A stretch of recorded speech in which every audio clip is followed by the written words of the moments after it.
अस्सलाम वालेकुम dear students. Welcome to पाक मैथ यूट्यूब चैनल।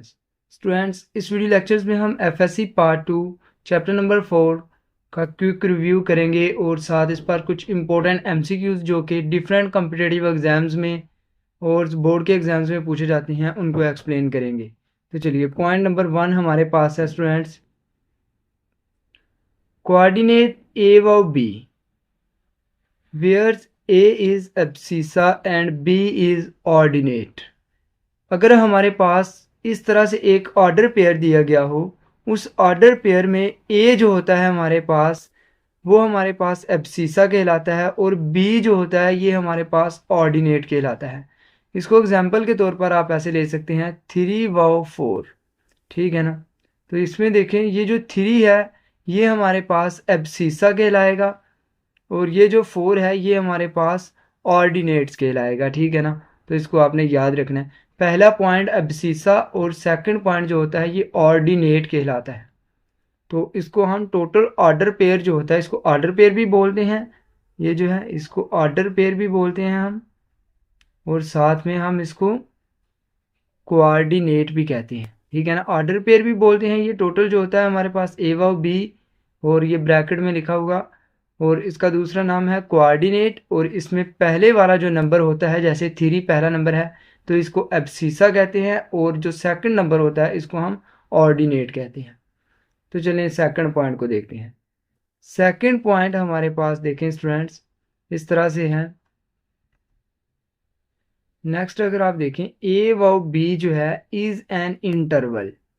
ए व बी जो है ये बाज़ दफ़ा हमारे पास, ये ऊपर हमारे पास था ऑर्डिनेट, अगर ये इंटरवल की फॉर्म में आ जाए, ठीक है ना, ये इंटरवल भी हो सकता है। Where A is initial point and B is final point. अगर ये इंटरवल की सूरत में आए तो ठीक है ना, हम इसको इंटरवल भी लिख सकते हैं इस तरह से। ये रियल लाइन हो हमारे पास और ये आपके पास हो 1 और ये आपके पास हो 2 और यहाँ पर आपके पास हो 3।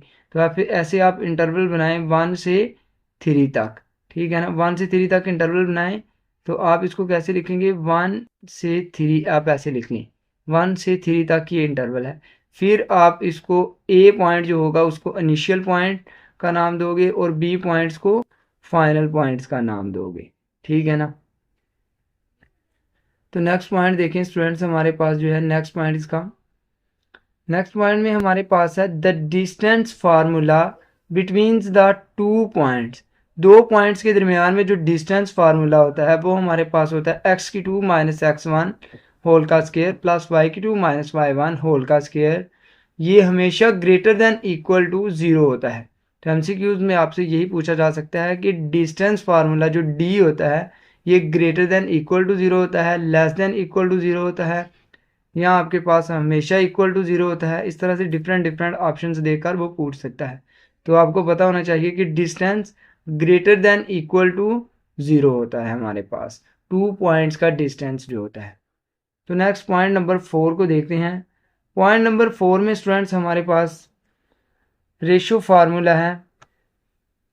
तो इसमें देखें ratio formula, A point and B point दिया गया है और उसके मिड में एक पॉइंट लिया जाए इस तरह से। ये देखिए ये ए पॉइंट है और ये बी पॉइंट है। ए और बी पॉइंट्स को जो लाइन मिलाती है उनके मिड में एक पॉइंट लिया गया है। तो अब हमारे पास रेशियो फार्मूला जो है वो कुछ इस तरह से होगा। अगर इनके मिड में पॉइंट लिया गया है, ठीक है ना, तो फिर हमारे पास रेशियो फार्मूला होगा k1 x2 plus k2 x1 over k1 plus k2। उसके बाद k1 और इधर हमारे पास आ जाता है y2 plus k2 y1 k1 plus k2 इस तरह से। जबकि ये हमारे पास k1 और k2 रेशो से ए बी पॉइंट्स को कट कर रहा था। ठीक है ना। अगर हम ये मिड, पहले मैं बोल रहा था कि ये मिड में लिया गया है, ये मिड में अगर लिया गया होता, अभी ये मिड का फार्मूला नहीं है, ये फार्मूला उस वक्त है जब अगर आपके पास ए बी लाइन हो। इसको मैं थोड़ा सा एक्सप्लेन कर देता हूँ। तो स्टूडेंट्स रेशियो फार्मूले को समझते हैं। देखें ये पॉइंट आप ए ले लें और ये बी पॉइंट ले लें।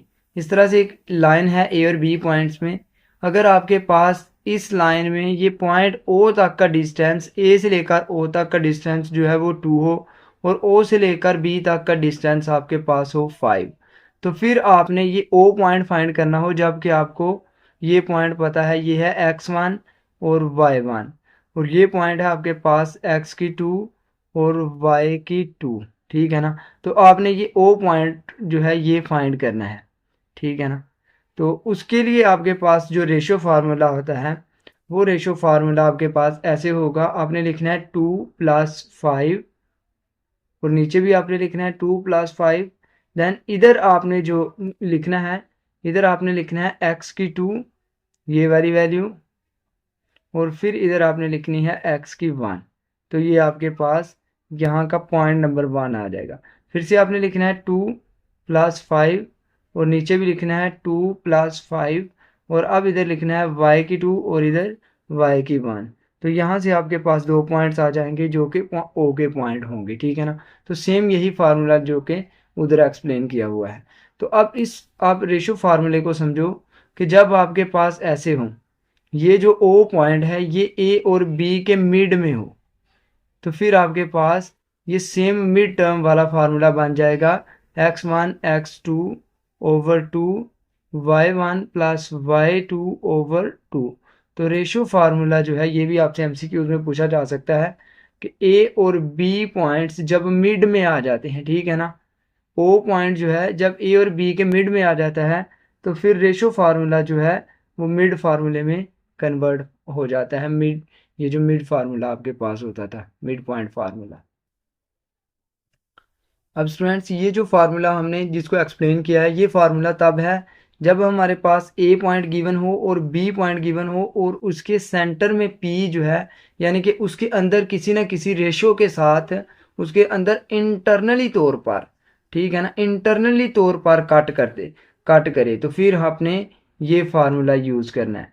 अब देखें नेक्स्ट पॉइंट हमारे पास है, रेशो फार्मूला जो है कुछ इस तरह से हो जाता है जब पी पॉइंट जो है ए बी को एक्सटर्नली तौर पर कट करता है, ठीक है ना। अब देखें ना, ये ए तो यहाँ पर है, बी यहाँ पर है, तो ये जो है पी पॉइंट ये ए बी को एक्सटर्नली तौर पर कट कर रहा है। तो अब रेशो फार्मूला आपके पास इस तरह से हो जाएगा, सेम उसी तरह से लिखना है, जस्ट सेंटर में आपके पास इधर माइनस आ जाता है, ठीक है ना, नीचे भी माइनस आ जाता है। तो अब इसमें K2 और K1 ऐसे लिखना है, K2 माइनस K1, नीचे भी K2 माइनस K1 और इधर भी K2 माइनस K1, ठीक है ना, और फिर x1 फिर उसको उल्टा के आपने लिख देना है x1 x2 इधर भी y1 y2, तो ये आपने याद कर लेना है ये फार्मूला। आगे आ जाएं जी, नेक्स्ट पॉइंट हमारे पास है translations of axes. Translation of axes की जो इक्वेशन होती है वो होती है हमारे पास स्मॉल x इक्वल है capital X plus H, small y equal है कैपिटल Y प्लस के। उसके बाद फिर से हमारे पास है translations of axes. Capital X equal है x cos theta plus y sine theta, ये ट्रिग्नोमेट्रिक फॉर्म है ट्रांसलेशन ऑफ एक्सेस की। y इक्वल है y cos theta minus sine x sine theta, तो ये भी आपने याद कर लेनी है, ठीक है ना, अच्छे से इसको। इसमें क्या होता है हमारे पास x cos theta plus y sine theta आता है, फिर इधर x cos theta minus y cos theta minus x sine theta आता है, ठीक है ना, उल्ट होकर आता है। पहले वाली जो है इसका उल्ट है, पहले वाली में x के साथ cos है, इधर y के साथ cos है, फिर इधर y के साथ साइन था तो इधर x के साथ साइन है, इधर प्लस है तो इधर माइनस है, तो ये दोनों आपने याद कर लेनी है। ट्रांसलेशन ऑफ एक्सेस की जो इक्वेशन है, एक ये वाली ऊपर वाली और एक ये नीचे ट्रिग्नोमेट्रिक फॉर्म भी। तो in matrix form translations of axes, तो ट्रांसलेशन ऑफ एक्सेस में मैट्रिक्स फॉर्म्स जो है वो कुछ इस तरह से है, जो कि हमने ऐसे लिखी है। यहाँ से देखें ये कॉज है तो इधर कॉज लिख लिया, फिर उसके बाद साइन है तो इधर साइन लिख लिया, फिर इधर कॉस था तो इधर कॉस लिख लिया, और यहाँ पर साइन माइनस का था तो इधर से साइन जो है वो माइनस का लिखा। देखना इधर पहले एक्स वाली लिखनी है ना, तो इधर एक्स का पॉइंट लिखा पहले, फिर वाई का पॉइंट लिखना है तो फिर वाई वाला इधर लिखा है, ठीक है ना। ये समझ आ गया ना आपको कि ये उल्ट नहीं है, ये सीधा ही लिखा है, ये एक्स वाला पहले लिखते हैं और वाई वाला जो है ये बाद में लिखते हैं, तो ये आ गया। तो ये मैट्रिक्स फॉर्म है हमारे पास ट्रांसलेशन ऑफ एक्सिस की, cos sine minus sine cos. तो इससे आपको ऊपर वाली भी याद रह सकती है अगर आप ये मैट्रिक्स याद कर लो, cos sine minus sine cos. तो नेक्स्ट पॉइंट देखें स्टूडेंट्स, हमारे पास नेक्स्ट पॉइंट्स है line inclinations angles. Line inclinations angles, vertical हमारे पास जो एंगल होता है लाइन का वो हमारे पास होता है 90 डिग्री, और हॉरिजॉन्टल एंगल्स जो होता है वो होता है हमारे पास 0 डिग्री। लाइन का इंक्लिनेशंस, ठीक है ना, इंक्लिनेशंस मीन्स एंगल ही होता है। लाइन के दरमियान में जो एंगल्स होता है, वर्टिकल लाइंस अगर हमारे पास हो इस तरह से, ठीक है ना, तो उसके दरमियान उसका जो एंगल होता है विद द एक्स एक्सिस के साथ, ठीक है ना, इधर से एक्स एक्सिस के साथ ये होता है 90 डिग्री, और एक्स एक्सिस का विद एक्स एक्सिस ही इसका एंगल होता है हमारे पास 0 डिग्री, ठीक है ना। एक्स एक्सिस अगर ऐसी एक्स एक्सिस है तो इसका इसके ऊपर ही जो एंगल बन रहा है वो 0 डिग्री एंगल बन रहा है, ठीक है ना। तो ये आपने दोनों ही एमसीक्यूज के पॉइंट याद रखने हैं, वर्टिकल का है 90 और हॉरिजॉन्टल का है 0 डिग्री। तो नेक्स्ट पॉइंट्स को देखते हैं। नेक्स्ट हमारे पास जो है वो बहुत इंपॉर्टेंट पॉइंट है, ग्रेडियंट स्लोप। ग्रेडियंट का जो दूसरा नाम है वो होता है स्लोप। स्लोप तो अक्सर स्टूडेंट्स को पता होता है कि स्लोप क्या है, लेकिन ग्रेडियंट का नहीं पता होता। तो आपने ग्रेडियंट याद रखना है कि ग्रेडियंट क्या होता है, ठीक है ना। ग्रेडियंट आपके पास स्लोप ही होता है, और ये स्लोप इक्वल होता है tan ऑफ एंगल थीटा के। और स्लोप का हमारे पास फार्मूला है, यहाँ से आप देखें स्लोप का क्या फार्मूला है। स्लोप का फार्मूला होता है y की two minus y one x की टू माइनस एक्स वन। तो इसको राइज ओवर रन भी बोलते हैं। तो ये स्लोप के फार्मूले हैं, आपने याद रखने हैं ये स्लोप के फार्मूले, ठीक है ना। स्लोप, पहली बात तो देखिए स्लोप tan थीटा के इक्वल इसको लिखते हैं m को, m यहाँ हमारे पास स्लोप होता है, m क्या है, m स्लोप है। m हमारे पास स्लोप होता है, tan थीटा इक्वल है, और y की two minus y one x two minus x one, rise over run भी बोलते हैं, और tan थीटा इक्वल है, तो इसका मतलब है m की जगह पर tan थीटा लिख दिया, तो tan थीटा इक्वल है m की two minus m one, one plus m one m two. तो ये भी हमारे पास इसका फार्मूला होता है स्लोप का। तो x one not equals to x two, इसमें हमारे पास x one not equals to x two उस वक्त आता है जब नॉन वर्टिकल लाइन हो। तो स्टूडेंट्स नेक्स्ट जो है पॉइंट उसको देखते हैं।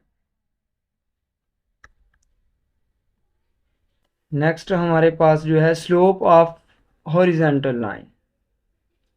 लेकिन स्लोप ऑफ हॉरिजॉन्टल लाइंस जो है ये हमारे पास होता है 0 डिग्री। नेक्स्ट हमारे पास पॉइंट है slope of vertical line undefine. Vertical lines का जो स्लोप होता है ये अनडिफाइन होता है। हॉरिजॉन्टल लाइन यानी इस तरह से जो लाइन होगी इस पर स्लोप यानी कि ढलान जो है वो 0 डिग्री है, 0 है ढलान, सॉरी 0 डिग्री नहीं 0 है ढलान, इधर कोई ढलान मौजूद ही नहीं है इस पे हॉरिजॉन्टल लाइन पे। लेकिन वर्टिकल लाइन पे जो ढलान है ये अनडिफाइन है, तो ये याद रखना है आपने। उसके बाद पॉजिटिव स्लोप जो होता है उसका ग्राफ हमारे पास कुछ इस तरह से होता है, ठीक है ना। ऐसी लाइन उसका ग्राफ होती है, अगर आपके पास ऐसे ग्राफ हो तो ऐसी लाइन जो है ये आपके पास पॉजिटिव स्लोप होगी। और नेगेटिव स्लोप्स के लिए आपके पास देखिए, नेगेटिव स्लोप के लिए जो ग्राफ होगा वो आपके पास कुछ यूँ बनेगा, यानी कि नीचे को। उसके बाद नेक्स्ट है equation of lines slope point form. Slope point form जो है, स्लोप पॉइंट फॉर्म वो हमारे पास होती है y minus y one m x minus x one. ये हमारे पास इक्वेशन ऑफ लाइन होती है, और इसको हम टेंजेंट इक्वेशंस भी बोलते हैं, टेंजेंट इक्वेशंस। ये जो है हमारे पास ये tangent y minus y one equal है m x minus x one, tangent equation भी कहलाती है और स्लोप पॉइंट फॉर्म भी कहलाती है। उसके बाद नेक्स्ट हमारे पास है स्लोप इंटरसेप्ट फॉर्म। ये जो हमारे पास है y is equals to m x plus c, ये स्लोप इंटरसेप्ट फॉर्म है, ठीक है ना। नेक्स्ट हमारे पास है टू पॉइंट फॉर्म।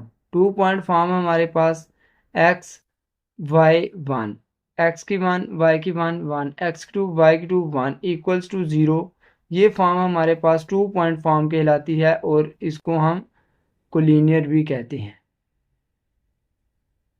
अगर हमारे पास 3 पॉइंट कोलिनियर होंगे तो उनको हम ऐसे शो कर सकते हैं कि पॉइंट हमारे पास कोलिनियर है।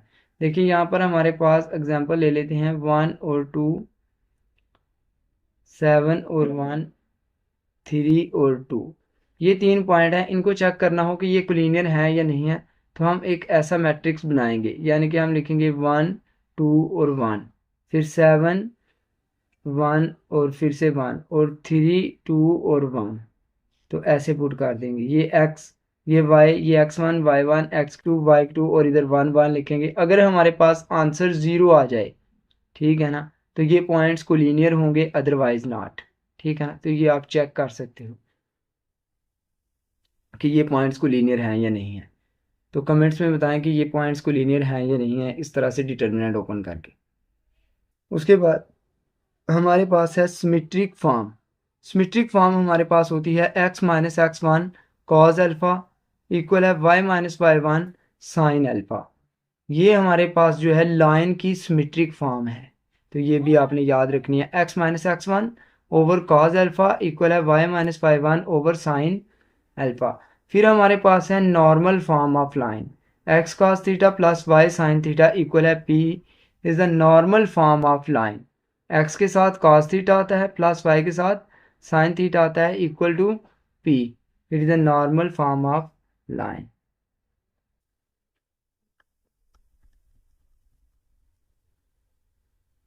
तो स्टूडेंट्स नेक्स्ट पॉइंट्स देखें। नेक्स्ट पॉइंट हमारे पास है two intercept form. 2 point intercept form x over a plus y over b equals to 1। ये आपने याद रख लेनी है, या आप इसे ऐसे भी लिख सकते हो ax plus b y plus c equal to 0।